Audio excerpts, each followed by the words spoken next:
किस frame of reference में लगता है? नॉन इनर्शियल में। नॉन इनर्शियल में मैं पहले भी बता चुका हूँ, हालांकि दोबारा बता देता हूँ। फ्रेम ऑफ रेफरेंस क्या होता है? ऐसी जगह जहाँ बैठ के कोई ऑब्जर्वर किसी की बॉडी के मोशन को ऑब्जर्व करे। जैसे मैं इस बिल्डिंग में खड़े होकर देख रहा हूँ, कोई नीचे से स्कूटी वाली जा रही है, तो फ्रेम ऑफ रेफरेंस होगी बिल्डिंग या अर्थ। स्कूटी वाले ने भी मुझे देख लिया तो फ्रेम ऑफ रेफरेंस हो गया स्कूटी। और तुम उधर बाइक से चलाते हुए आ रहे हो कि यार मुझे तो नहीं देख रही है, सर को देख रही है, तो फ्रेम ऑफ रेफरेंस हो गया तुम्हारी बाइक। कर सकते हैं तो पढ़ाई भी ध्यान देंगे। आइए, तो फ्रेम ऑफ रेफरेंस से बात चली थी। तो ऐसी जगह जहां बैठ के कोई भी आदमी किसी दूसरे के बॉडी के मोशन को या रेस्ट पे जो भी हो उसको ऑब्जर्व करे। ठीक, सपोज डेट कि मैं एक बाइक यहाँ पर नीचे गया, बाइक पे मैं बैठ गया। ठीक, अच्छा, जितने भी फ्रेम ऑफ रेफरेंस होते हैं वो दो तरह के होते हैं, या तो इनर्शियल या फिर नॉन इनर्शियल। ठीक, तो पहले हम बात कर लेते हैं फ्रेम ऑफ रेफरेंस की। और ये होते हैं एफ आर का मतलब फ्रेम ऑफ रेफरेंस है ना। ये होते हैं दो तरीके के, एक वन इज इनर्शियल और दूसरा non inertial. F O R का मतलब फ्रेम ऑफ रेफरेंस। ठीक है भाई, कोई दिक्कत में? कोई दिक्कत नहीं, पहले ही बता चुके हैं। जितने भी फ्रेम ऑफ रेफरेंस या तो रुके हुए हैं या कांस्टेंट वेलोसिटी से चल रहे हैं, मतलब कि नॉन एस्लेटेड है। नॉन एस्लेटेड मतलब उनकी वेलोसिटी चेंज नहीं हो रही है, ना डायरेक्शन चेंज हो रही है, क्योंकि वेलोसिटी वेक्टर क्वांटिटी है तो वहाँ पे डायरेक्शन और मैग्नीट्यूड दोनों काउंट करेंगे, ना मैग्नीट्यूड चेंज हो रहा है। एक स्ट्रेट रोड पे आप जा रहे हो 20 की स्पीड में, सिर्फ 20 की स्पीड में, तो कौन सा फ्रेम हो गया? Inertial frame of reference. ठीक, जितने भी एस्लेटेड फ्रेम ऑफ रेफरेंस होते हैं, मतलब कि जिनमें या तो वेलोसिटी चेंज हो या मैग्नीट्यूड चेंज हो या डायरेक्शन चेंज हो, ठीक, मतलब कांटा यूं करे या फिर हैंडल घूमे, डायरेक्शन तो इसी चेंज होती है। ठीक, वो सारे के सारे फ्रेम ऑफ रेफरेंस होते हैं नॉन इनर्शियल। कोई दिक्कत? कैसे होगा क्या भैया? कद कर नीचे है नॉन इनर्शियल। ठीक, तो वेलोसिटी या तो हो जीरो या हो कांस्टेंट, मतलब कि एस्लेशन हो जीरो तो इनर्शियल, और एस्लेशन अगर जीरो नहीं है, कहने का मतलब वेलोसिटी चेंज हो रही है, कांस्टेंट नहीं है, तो होगा नॉन इनर्शियल। ठीक, अब इसमें भी वही कंसेप्ट पलटा के चिपका दो। भाई सूडो फोर्स लगाने की क्यों ज़रूरत पड़ती है, उसका कारण बताते हैं। पलटा के चिपका दो, रिलेटिव तो हर जगह लगेगा। अच्छा, सूडो फोर्स हम महसूस भी कर सकते हैं, ऐसा फोर्स जो कि छल कपट वाला हो, ठीक, और गलत कामों में प्रयोग किया जाता हो। सपोज डैट ये भाई साहब जो है अपने नीचे गए, ठीक, और बाइक पे जो है एक सुंदर सी मोहतरमा बैठा ली। अब वो मोहतरमा अभी चाहते हैं कि पकड़ के बैठे इन्हें, ये देख चुड़ैल नहीं तो सब पता है इसको। ठीक, अरे ब्रेक बाद में मारेगा, रुको, अब ध्यान से दो, अब ध्यान देखना, चुप चुप। और बाइक होनी चाहिए स्प्लेंडर नहीं होनी चाहिए, या पता चला वो स्कूटी नहीं होनी चाहिए, उससे सूडो फोर्स का अनुभव नहीं होता। बाइक हो बढ़िया 400 सीसी की अच्छी खासी, है ना, हाँ कोई बढ़िया बढ़िया। ठीक, अब भाई मोहतरमा बैठी, ठीक, अब जब फ्रेम ऑफ रेफरेंस बताना बहुत आसान है। देखो, इन्होंने बाइक लिया, एस्लेटर लिया, ठीक, और सोचते हैं आप पीछे पकड़े बैठे, इसी से ऐसे पकड़ बैठे तो ज़्यादा अच्छा है, तो इन्होंने तुरंत एस्लेटर ले, जूम। बताओ मोहतरमा पे सूडो फोर्स किधर लगेगा? पलटा के चिपका दिया ना, एस्लेशन बाइक का आगे तो सूडो फोर्स सूडो इसलिए है क्योंकि इन्होंने फोर्स नहीं लगाया, लेकिन फिर भी मैडम को फोर्स लगा और गलत कामों में उपयोग हो रहा है। सही है, हाँ या ना? तो भैया अगर हम नॉन एस्लेटेड फ्रेम ऑफ रेफरेंस में बैठे हैं तो वहां से देखने पे, ठीक, अच्छा अर्थ वाले से पूछोगे कि इन पर कोई सूडो फोर्स लग रहा है, तो क्या भैया के दोनों हाथ तो बाइक के हैंडल पे हैं, भैया कहाँ से फोर्स लगाएंगे? तो भैया हैं बहुत चालाक, फिजिक्स पढ़े लिखे हैं, जूम। ठीक, अब भाई साहब चाहते, अरे रुको यार, अब होते होते होते होते होते होते होते बाइक चला के भाई साहब जो है हाईवे पहुंच गए, 70 80 90 की स्पीड पे थे। चाहे कह रहे अभी पकड़ के बैठे, पास नहीं है, बीच में डिस्टेंसिंग है, ठीक, पकड़ के तो बैठे लगा ऐसे, समझ रहे? बोले पास नहीं है। अब भैया जी क्या करेंगे, घच से डिस्क ब्रेक वाली बाइक ली, इसीलिए लेते हैं लोग। अरे जैसे ही ब्रेक लगाया, बताओ अब सूडो फोर्स किधर लगेगा? आगे। सही है, कहने का मतलब है pseudo force accelerated frame of reference के अपोजिट डायरेक्शन में लगता है। सिर्फ इतना बताने के चक्कर में कहानी सुनाई थी, कोई दिक्कत तो नहीं, और गलत कामों में लगता है, इसीलिए नाम क्या है? सूडो। पीछे वाले मोहतरमा क्लेम नहीं कर सकते कि तुमने कोई बदतमीजी की, लेकिन भाई साहब अपना खेल कर ले गए। बाइक हाई सीसी की बाइक बनाई इसलिए जाती है। अरे अच्छा, सीट देख लो, सीट देख लो, जितने यूथ है कोई स्प्लेंडर नहीं लेगा, स्प्लेंडर में सीधी सीट रहती है। पोजीशन में बहुत दिक्कत है ना, इधर वाले में अगर ब्रेक लगेगा तो मैं नहीं, वो तो कंपनी बना रही, मैं उसमें क्या कर लूँ यार, और बिकती भी वही ज़्यादा है। KTM सीट, अरे बजाज ले लो, पर्सनल ले लो, कोई सी भी ले लो, लेकिन सीट की जो लोकेशन है ना, बुलेट कोई नहीं खरीदता आजकल, कम ही खरीदते हैं, कम खरीदते हैं। अरे गांव में किसी को घुमाते देखा किसी को? तो फिर बाइक ऐसी चीज जिसमें आवाज कम होवे। बुलेट में पीछे गर्लफ्रेंड बैठा लो, इससे बुलेट की आवाज करेगी। बुलेट तो शादीशुदा लोगों को खरीदनी चाहिए। बीबी बैठाओ, आराम से घुमाओ, चाहे जितना कुछ भी चिल्लाती रहे, कुछ नहीं पकाने आ रहा। हाँ हाँ हाँ ठीक ठीक, हाँ हाँ ठीक ठीक ठीक ठीक ठीक ठीक, सब बढ़िया, बिल्कुल मस्त, है ना। फायदे बता रहा हूँ। बड़ा भी नई नई बात शुरू हुई तुम्हारी, बुलेट से घुमाओगे तो फिर समझ जाओ। चले भाई, अब फिजिक्स देख लीजिए, फिजिक्स क्या बोलती है, ध्यान देना भाई। अगर ये एक नॉन इनर्शियल फ्रेम है, प्लीज ध्यान दें, अगर ये एक नॉन इनर्शियल फ्रेम है, कोई फ्रैक्शन वेक्शन नहीं बीच में ना, और इसके ऊपर एक ब्लॉक रखा है, ठीक, मास m, अर्थ से अगर मैं देखूं तो ब्लॉक रेस्ट पे है, सिर्फ नीचे वाला प्लैंक आगे जा रहा होगा, क्योंकि ब्लॉक थोड़ी देर बाद नीचे गिर जाएगा। स्मूथ है, मतलब स्मूथ समझ रहे हो, स्मूथ समझते हो ना, मतलब ऐसा नहीं साथ साथ जाएंगे, प्लैंक नीचे से निकल जाएगा और ये यहीं पे गिर जाएगा, कोई दिक्कत, मतलब कि इस ब्लॉक का एक्सेलरेशन कितना, 0। लेकिन अगर मैं इसी प्लैंक पे बैठ जाऊं, प्लैंक पे, तो प्लैंक रेस्ट पे आ गया, हाँ है ना, और प्लैंक के रेस्पेक्ट में ये ए एक्सेलरेशन से पीछे जाने लगा। तो अगर मैं इस आदमी से पूछूं तो ये क्या बोलेगा कि ये ए एक्सेलरेशन से किधर जा रहा है, पीछे, हाँ है ना। तो अगर मैं इसी आदमी से पूछूं कि ए एक्सेलरेशन से पीछे जा रहा है और मुझे बताओ कि इसका मास m है, तो इसको पीछे ले जाने वाला फोर्स कितना होगा, ma, कितना होगा भाई, m मास है और तुम कह रहे हो कि ए एक्सेलरेशन से पीछे जा रहा है, तो मैं पूछूं आपसे कि पीछे ले जाने वाला फोर्स क्या होगा, तो m है। तो याद रखना एक चीज बहुत सिंपल सी है कि सूडो फोर्स की वैल्यू जिस पे लग रहा है उसका मास इनटू किसका एक्सेलरेशन, एक्सेलरेशन ऑफ ऑब्जर्वर या फ्रेम ऑफ रेफरेंस। कोई दिक्कत, कोई दिक्कत तो नहीं। अर्थ वाले आदमी को सूडो फोर्स महसूस होता है क्या, नहीं, इसको पता ही नहीं, ठीक। तब एक सवाल करते हैं, मैं पहले अर्थ से भी करूंगा और उससे भी करूंगा, बाद में हालांकि मैं बोलूंगा लिफ्ट पे बैठ कर लो, ज्यादा अच्छा है। भाई कुछ नहीं कर रहा अपन, G प्लस है, G माइनस है, B में भी अपन ने पता क्या किया, पलटा चिपका दिया। ध्यान देना, मैंने कहा ये ब्लॉक ऊपर जा रहा है, प्लीज ध्यान देना, ए से ग्रेविटी किधर लग रही है, नीचे। अगर मैं ब्लॉक पे बैठ जाऊं तो ब्लॉक रुक गया, और अब इस ए को क्या कर, पलटा के, तो क्या हो जाएगा, G प्लस है।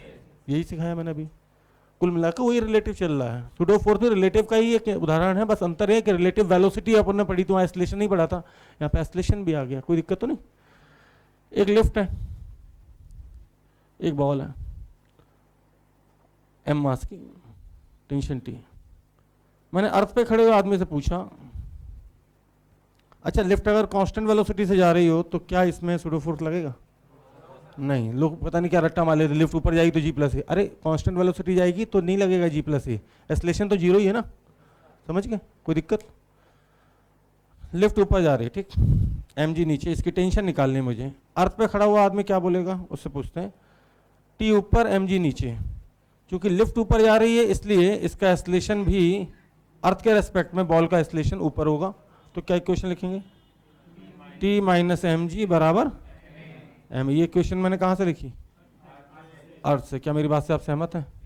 यहाँ मैंने क्या कोई सूडो फोर्स लगाया, नहीं। सूडो फोर्स तो नॉन इनर्शियल फ्रेम से लगता है, जबकि हम किस में, इनर्शियल फ्रेम में, कोई दिक्कत। अब यही इक्वेशन मैंने एक लिफ्ट में खड़े हुए आदमी से पूछा, मैं तू बता, तो बोला सर, हालांकि मैं बाद में जुगाड़ तो बता ही दूंगा, G की जाए G प्लस ए कर लिया करो, ठीक। बोले सर पहले कंसेप्ट तो सीखो, मान लो किसी ने बोल दिया लिफ्ट से लिखो, ठीक। लिफ्ट वाले आदमी के हिसाब से T ऊपर mg नीचे, क्योंकि लिफ्ट ऊपर ए से जा रही है इसलिए सूडो फोर्स ma नीचे, लेकिन लिफ्ट वाले आदमी के रेस्पेक्ट में बॉल रुकी हुई है, क्या है बॉल, और अगर बॉल रुकी है तो नेट फोर्स 0, मतलब कि जितना फोर्स ऊपर उतना। तो अभी लिफ्ट वाला आदमी क्या बोलेगा, T बराबर mg प्लस ma। क्या आप बात समझ पाए, क्योंकि ऐसा नहीं हो सकता कि लिफ्ट से टेंशन अलग आए, अर्थ से अलग आए, कोई तीसरा आदमी देखे तो अलग आए। कारण मान लो रस्सी मैं कहूँ 30 न्यूटन पे टूटती है, तो एक आदमी कह रहा नहीं इसमें टेंशन 35 न्यूटन है, तो उसके हिसाब से रस्सी टूट जानी चाहिए। और एक आदमी कह रहा है कि नहीं इसमें टेंशन 25 ही न्यूटन है, तो उसके हिसाब से रस्सी सही होनी चाहिए। तो रस्सी तो या तो टूटी होगी या सही होगी। ऐसा नहीं हो सकता कि एक आदमी देखे तो टूटी दिख रही है, एक आदमी देखे तो ठीक। तो कुल मिलाकर टेंशन जो है वो सारे फ्रेम से क्या आनी चाहिए, सेम आनी चाहिए। हालांकि अब मैं बोलता हूँ कि कभी भी अर्थ से ना करें, हमेशा कहाँ से करें, लिफ्ट से।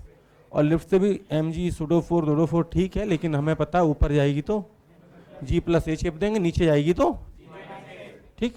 ये थी कंसेप्ट की बात। अब जुगाड़ की बात, ठीक।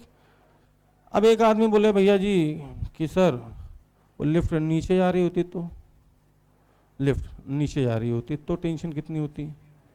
तो सबको पता है, पढ़े लिखे लोग हैं, कि नीचे जाता तो G- से लगाते, ऊपर लगाते जाता तो G+ लगाते हैं। लेकिन ये काम कुछ देर ही चल पाएगा। चलो हम अर्थ से बनाए इसको, अर्थ से। अब इक्वेशन हम क्या लिखेंगे, mg नीचे t ऊपर, और फिर भी एस्लेशन अर्थ के रेस्पेक्ट में नीचे, तो क्या लिखेंगे, mg - t बराबर ma। ये कहाँ से लिखी मैंने, अर्थ से, ठीक। कोई बोले कि लिफ्ट से लिख दो, तो अब ma किधर लगेगा, ऊपर। तो अब हम लिखेंगे t + ma बराबर mg। ये कहाँ से लिखी, लिफ्ट से। हालांकि जुगाड़ क्या बोलता है, सीधे दोनों से आंसर सेम आएगा, t बराबर क्या, mg - कोई दिक्कत, कोई दिक्कत तो नहीं, ठीक। ठीक है।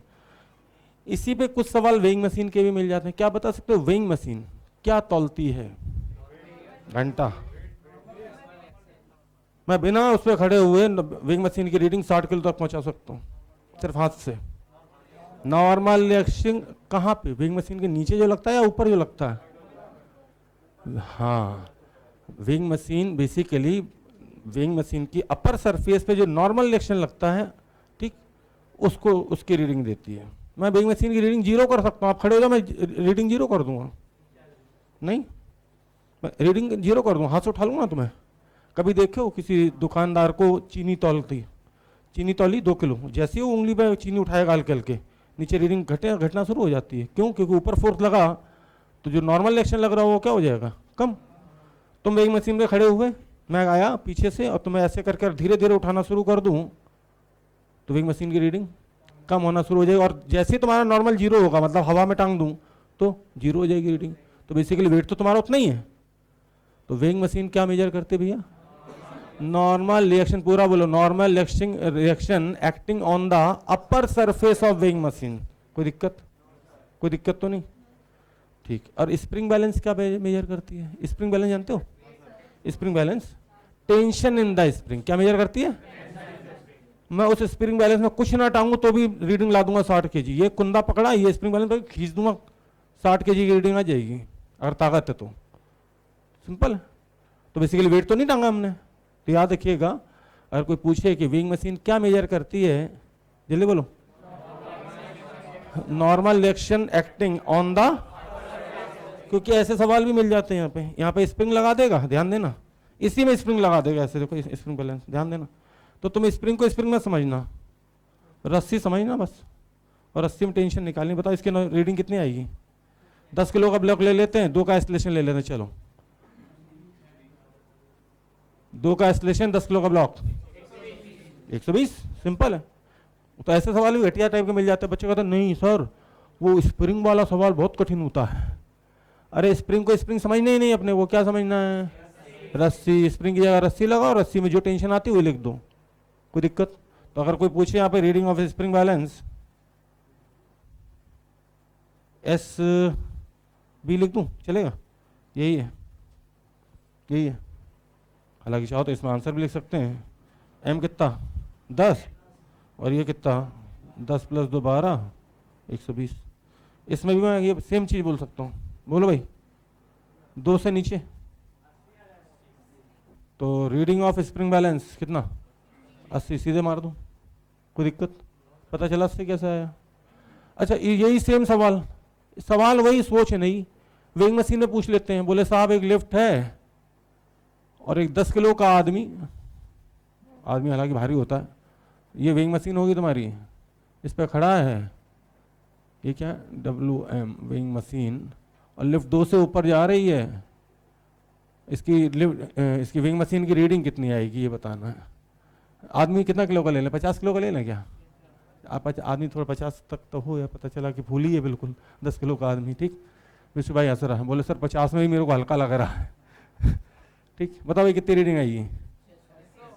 अब देखो, अगर हम देखें तो आदमी की वेइंग मशीन और आदमी और टेंशन को, सवाल वही है, सेम चीज़ है। ऊपर जाएगा तो क्या लगाओगे यार, G+A। आदमी का FBD बनाओ तो कैसे बनता है? आदमी के पैर पर नॉर्मल एक्शन, आदमी को ब्लॉक मान लो तो ब्लॉक पर नॉर्मल एक्शन कितना लगता था? ऊपर। नीचे क्या लगेगा? mg, सीधे +A कर दूं, MA भी नीचे लगेगा। अच्छा, उतने ही नॉर्मल एक्शन से किस पे लगेगा? वेइंग मशीन पे। याद करो, मैंने अर्थ में लगाया था, याद है? वेइंग जितना ब्लॉक पे ऊपर उतना ही अर्थ पे नीचे, तो उतना ही वेइंग मशीन पे ऊपर से नीचे लगेगा। तो इसकी रीडिंग कितनी आ जाएगी भैया? 50 × 12, जल्दी बोलो, 600। तो ठीक, बोले सर नॉर्मल एक्शन तो लेकर निकाल लेते, लेकिन वेइंग मशीन की रीडिंग नहीं बता पाते हैं। एक ही बात है प्रभु, समझ गए? कोई अंतर तो नहीं। ये लिफ्ट नीचे जा रही होती तो कर देते। क्या मैं कराऊं या कर लोगे? पक्का कर लोगे? ठीक, तो पहले ये नोट कर लो, फिर आगे चलता। 2 लाइनें लिख लो। पहली line, weighing machine reads, weighing machine की स्पेलिंग देख लीजिए पंडित जी, WEIGHING, वेइंग मशीन। हाँ, reads normal action acting on the weighing machine reads normal action acting on the upper surface of weighing machine.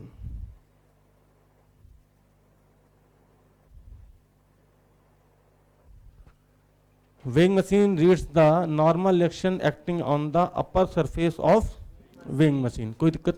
और स्प्रिंग बैलेंस क्या read करती है? Tension in the spring.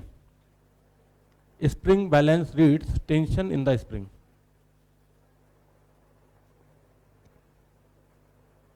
Spring balance reads tension in the spring. अब काम की बात सुनो, जब भी स्प्रिंग बैलेंस की रीडिंग की बात करे तो क्या करो? स्प्रिंग भूल जाओ, स्प्रिंग की जगह क्या बनाओ? रस्सी, और खट्टे से टेंशन बताओ। खाम कसम, टेंशन निकालने के बहुत सारे मेथड बताए मैंने आज, G- G+A और बहुत सारे। क्या मैं आगे चलूं? कर लो, नोट कर लो।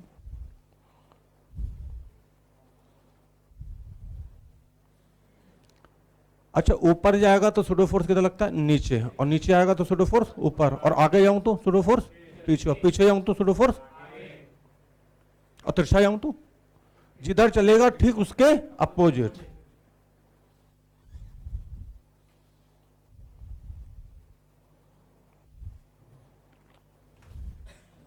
चलो भाई, नोट वोट करते रहना अपना आराम से, गाड़ी दौड़ा लें। ऊपर नीचे तो दौड़ ली, अब हॉरिजॉन्टल में दौड़ा लो। ठीक, हालांकि सवाल भी बहुत सालों में पता होता है। सुंदर सी गाड़ी नहीं बननी मेरी। एक सवाल ये रहा, इसमें ये पेंडुलम पहले ऐसे सीधा था और गाड़ी को ओरिएंटल एक्सीलरेशन दे देंगे तो किधर भागेगा? पीछे, पक्का? क्यों?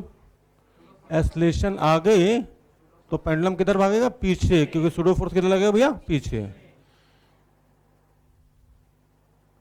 ठीक, थोड़ी गाड़ी बड़ी बना लेते हैं ताकि फोर्स लगाने में दिक्कत ना हो। तो एक साहब आए, बोले सर ये थीटा बता दो, टेंशन बता दो। इसमें रट के बैठे हैं नालायक। अब थीटा में हॉरिजॉन्टल से पूछ लूंगा फिर। पहले ये तो पूछो कहाँ से बताना है थीटा। ठीक, कोई दिक्कत नहीं, मास है। फिर एक ये सवाल मिलता है, एक वेज है, वेज पे कितना फोर्स लगाएं ताकि block,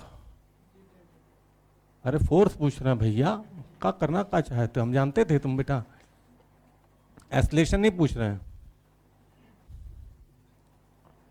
find the value of F so that block small m remains at rest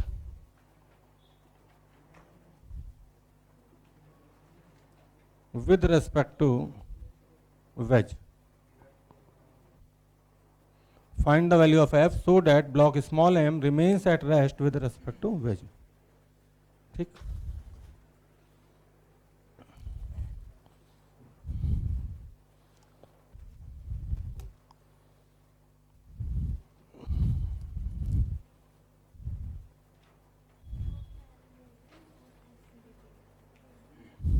reading of spring balance, SB का मतलब है स्प्रिंग बैलेंस.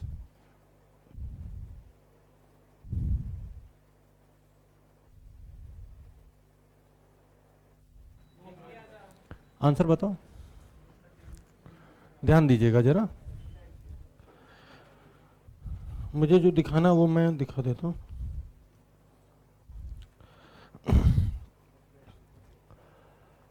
यार एक और सवाल आईटी एडवांस में आया था 2009 में. एनएलएम में क्वेश्चन वैसे भी कम आए. अब लोग कहते हैं यार ये सर ये सवाल नहीं होता, ये हो जाता है, ये हमारे मास्टर ने करा ये हो जाता है, वो हमारे मास्टर ने करा वो हो जाता है. ठीक, लेकिन ये नहीं होता साहब, बहुत कठिन क्वेश्चन. उन्होंने कहा कि एक पैराबोलिक वायर है. क्या आप जानते हैं पैराबोला कैसा होता है?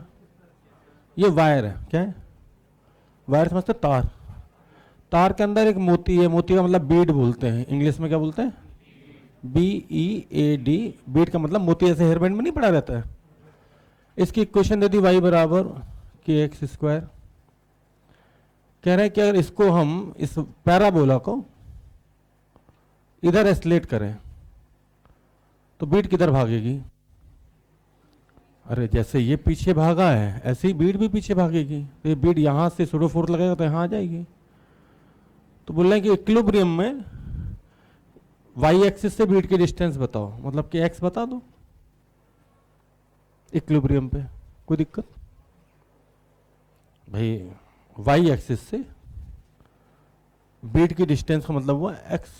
कोई दिक्कत? अब ये सवाल लोगों से नहीं होता. कहते हैं एडवांस का सवाल बहुत टफ है. ये हो जाता हमसे. तो मुझे जो दिखाना है वो पहले देख लो. पहले बॉल ऐसे थी, सामने देखिएगा, मतलब कि इंक्लाइन 0. जैसे जैसे मैंने ये बढ़ाया बॉल तिरछी होती गई. अब बॉल ऐसे, देखी देखी, हाँ है ना. और बढ़ाओगे तो और पीछे भागेगी तो और इंक्लाइंड हो जाएगी. कोई दिक्कत? ये सवाल, ये सवाल, ये सवाल तीनों एक है. दिखा देता हूँ कैसे. पहले इसकी कैलकुलेशन कर लेते हैं. एम है पीछे, mg नीचे.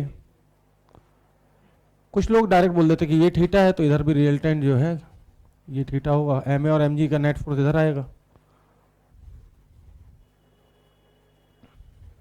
ठीक. कुछ लोग थोड़े बदतमीज होते हैं, कंपोनेंट कंपोनेंट करते हैं. बोले ये टेढ़ा है तो इसको सीधा कर लो. ये थीटा तो ये भी थीटा, तो ये टी कॉस थीटा, और ये देखते रहना, मजा आएगा तुम्हें. अब बोलेंगे कि टी साइन थीटा बराबर M A, T cos theta बराबर mg. तो अगर डिवाइड कर दें टेन थीटा बराबर, सुनना इतने बड़ी मूर्ख जनता होती है. इसका आंसर होता है टेन थीटा बराबर a/g, और उसमें होता है a बराबर g टेन थीटा. नया सवाल, नया सवाल साहब, नया सवाल है.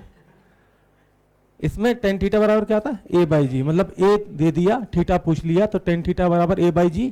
ठीक. और उसमें a पूछ लिया, थीटा पहले ही दे दिया मैंने, इंक्लाइन का एंगल, और उसमें a बराबर g टेन थीटा निकालते हो. कहती है दोनों सवाल अलग अलग. ये भी याद, ये भी रट्टा मार के बैठा हो टेन थीटा बराबर a/g, और वो भी रट्टा मार के बैठा a बराबर g टेन थीटा, और कहता दोनों सवाल अलग अलग. ये देखो, ये बताओ, ये जो मोती है, ये जो बॉल है, इसमें जान है कि नहीं है? जान है? जान है नहीं है ये पूछ रहा हूं बस. जान है मोती में? बॉल में जान होती है? मास में, मतलब इसमें मास है तो जान है ये. वाह वाह, क्या कंसेप्ट है आपके? पंडित जी से भी गए बीतते हो? इस मार्कर में मास है या नहीं है? इसमें जान है? बेटा तुम जान को जान बोला करो बस, है ना? हाँ। और उसमें भी मास ज्यादा हुआ ना तो तुम्हारी जान निकल जाएगी, है ना? पता चला 120 किलो की निकल गई जान भाई की। तो भैया ये बताओ, इस बॉल में क्या ये बॉल लिविंग है या नॉन लिविंग है? जान है? नहीं है। अकल है? नहीं है। इसे पता है कि ये गाड़ी है? नहीं। इसे पता है क्या इंक्लाइंड है? नहीं ना। तो ये देख फिर खेल।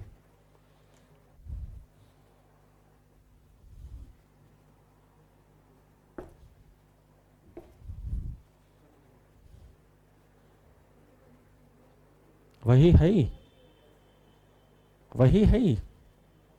अंतर क्या है दिखा देता हूं। जो काम यहां टी कर रहा है ना, यहां नॉर्मल करेगा। फोर्स लगाओगे तो क्या होगा? एस्लेशन आएगा, है ना? कोई दिक्कत? एस्लेशन आएगा तो क्या लगेगा? Pseudo force. ये क्या लगेगा? mg।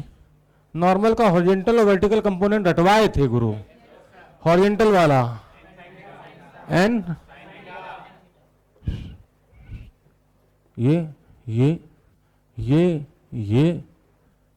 और वर्टिकल वाला हाँ, मैं बताऊं सिर्फ मैं यहाँ पे n लिखूंगा, n, और ये खत्म हो चुका है। ठीक, कोई दिक्कत? अरे मतलब मूर्खों का भंडारा लगा पड़ा भैया कोटा में। अच्छा मास्टर भी आधे ज्यादा। ये सवाल न्यू, ये दिस इज अगेन न्यू। अबे अजीब इंसान हो तुम। अच्छा ये बताओ, ये एन टेढ़ा है सीधा?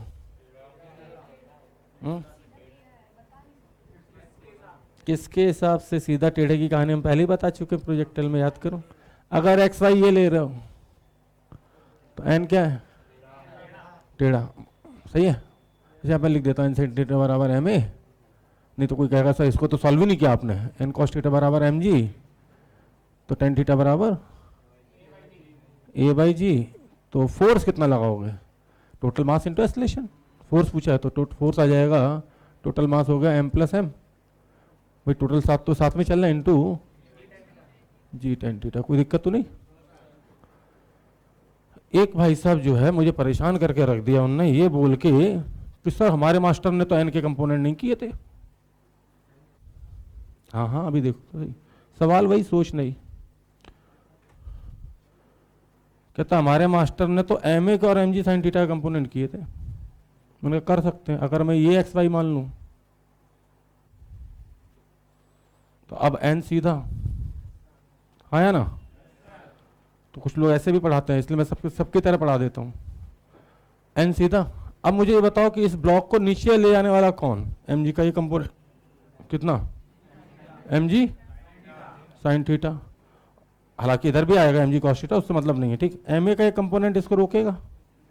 ये थीटा तो ये थीटा तो ये कितना? M A. हालांकि इधर भी एक आएगा, कितना? M A sine theta plus लिख देता हूँ एम जी। अगर ये दोनों आपस में बराबर हो जाएं तो एम ए कॉस थीटा बराबर क्या? M G sine theta. तो ए बराबर जी टेन थीटा। कोई दिक्कत? सही।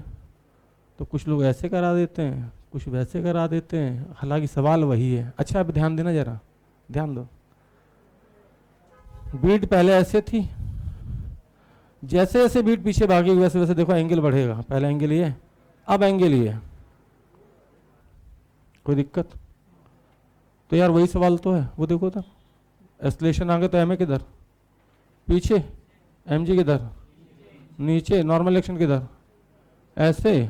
ठीक, सिर्फ कितना करवाया था आईटी वालों ने ये भी देख लीजिए। आंसर वही, नॉर्मल कंपोनेंट करेंगे आंसर वही आएगा। ए बराबर क्या आएगा? जी। पक्का? और लोग मैथमेटिकल टूल्स भूल गए। या टेन थीटा बराबर क्या? और ये तो D Y over D X है।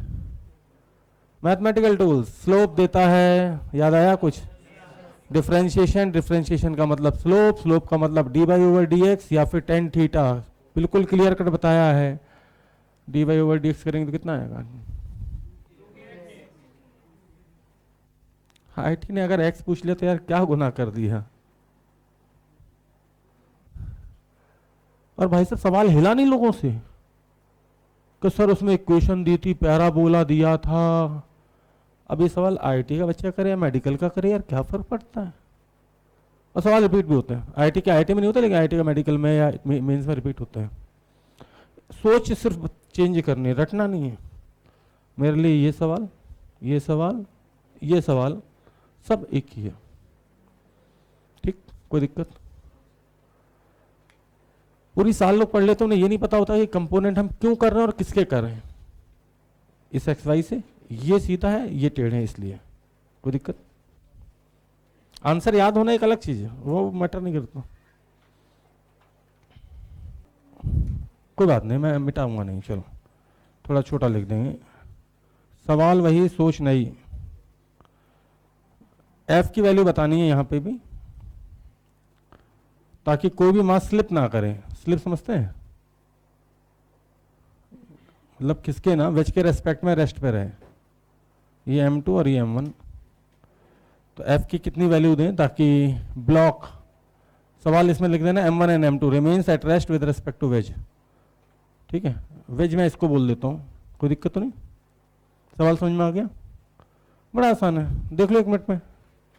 अच्छे बताओ कि अगर फोर्स नहीं लगाते, फोर्स नहीं लगाते तो इस पे m2g कितना लगता? नीचे, हाँ या ना? क्या इधर कोई रोकने वाला फोर्स है? नहीं, पक्का। तो फोर्स लगाया तो क्या आया? एस्लेशन। एस्लेशन आने से क्या आया? Pseudo force. हालांकि इसमें भी लगेगा सुडो और इसमें भी लगेगा, लेकिन ये वाला सुडो फोर्स जो है ना, नॉर्मल बैलेंस कर देगा, ठीक। और ये वाला m1g भी नॉर्मल बैलेंस करेगा। क्या मुझे बता सकते हो कि कब रुकेगा ये? m1a t के बराबर हो जाए और t, डायरेक्ट भी बोल सकते हो कि m1a और m2g बराबर हो जाए तो काम बन जाएगा, कोई दिक्कत तो नहीं। तो m1a बराबर t बराबर m2g, तो a की वैल्यू आ जाएगी कितनी? m2g बाई, तो फोर्स कितना आएगा बताओ भाई? फोर्स होता है टोटल मास इंटू एक्सलेशन, तो m plus m1 plus m2 into a, और a की वैल्यू डायरेक्ट लिख दूं। तो ऐसे छोटे मोटे सवाल कर लेना यार, क्या दिक्कत है? कोई दिक्कत? भाई सीधी बात है, खुद से पूछो कि अगर फोर्स नहीं लगाते तो क्या होता? तो m2g का जो वेट है वो खींच के ले जाता नीचे, है ना। तो फोर्स लगाने से क्या हो गया? ऐसा जो रुक गया, सुटवा गया।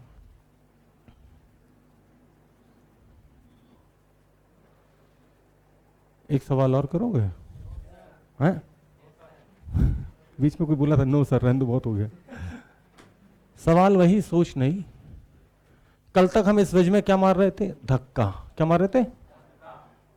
तो धक्का लगा के भी एस्लेट कर सकते हैं, और कोई चीज हम इसमें टांग दें तो भी एस्लेट हो जाएगा, टांगेंगे तो भी एस्लेट होती है भाई चीज। तो ये एससीवी का सवाल है, देखें कितने लोग कर पाएंगे। क्या मैं इसको रब कर सकता हूं? नहीं। क्या मैं इतना मिटा दूं? पक्का? ठीक। सवाल वही, सोच नहीं। तो एससी वर्मा में भी है, जो कि शीट में भी है, शायद एलन में भी हो जाएगी, होगा सवाल, बट करवा देते हैं। कल तक बोल रहे थे कि कितना फोर्स लगाएं ताकि ये मास इस मास के ऊपर रेस्ट पे रहे। आज क्या किया उन्होंने? यहाँ पे पुली पे लगाई और इसको लटका दिया ऐसे। तो पूछ रहे हैं कि इस हैंगिंग मास की वैल्यू कितनी होनी चाहिए ताकि ये ब्लॉक इस वेज के रेस्पेक्ट में स्लिप ना करे या रेस्ट पे रहे। तो मुझे एक चीज़ तो पता है कि हैंगिंग मास जितना भी हो, लेकिन एस्लेशन जो आना चाहिए वो पहले निकाल चुका हूँ, कितना? g tan थीटा आना चाहिए, तभी रेस्ट पे रहेगा। तो जो चीज़ निकाल चुके हैं उसको कैलकुलेशन करने का वो मतलब नहीं है, सही है भाई। जो चीज़ निकाल चुके हैं उसको दोबारा कैलकुलेट करने का क्या मतलब? यहाँ पे भी अभी निकला हुआ था, ठीक। तो पूछते हैं कि हैंगिंग मास की वैल्यू कितनी हो ताकि स्मॉल m कैपिटल M के रेस्पेक्ट में रेस्ट पे रहे, ठीक। अब हैंगिंग मास क्या करेगा? जो तुम फोर्स लगाते थे ना, m' नीचे लगेगा, ठीक। अच्छा ये बताओ तुम्हारे लिए कि वेज और ब्लॉक है ना, मेरे लिए सवाल ये है, ध्यान देना भाई। तुम्हारे हिसाब से सवाल वेज और ब्लॉक का है, मेरे हिसाब से ये m' और इसका मास m प्लस है। कोई दिक्कत?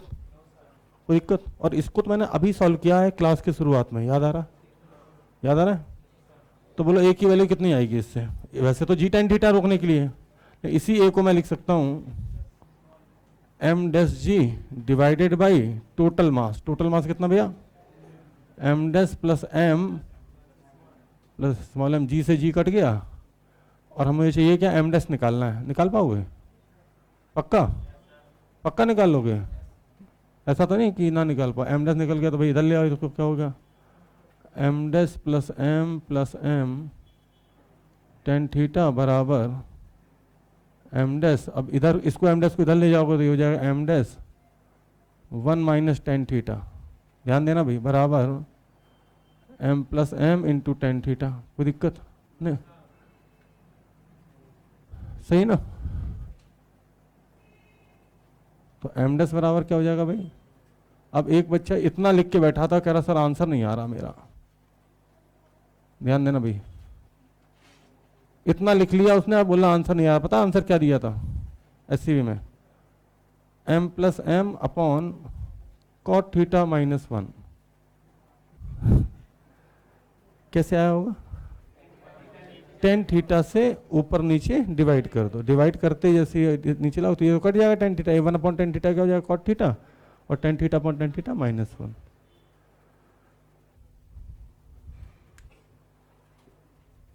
अब कोई कहे कि यार ये सब्जेक्टिव सवाल है, एक लाइन तो लिखी है, काम तो यही हो गया था, बाकी तो सब कैलकुलेशन है क्रॉस मल्टीप्लाई में।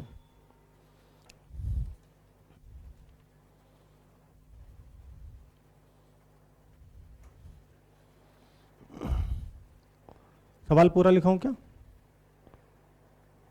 कोई चाहता है सवाल पूरा लिखा दे भाई? लिखना चाहो तो लिख लो। Find the value of m dash so that, मैं लिख देता हूं find the value of m dash so that block small m remains at rest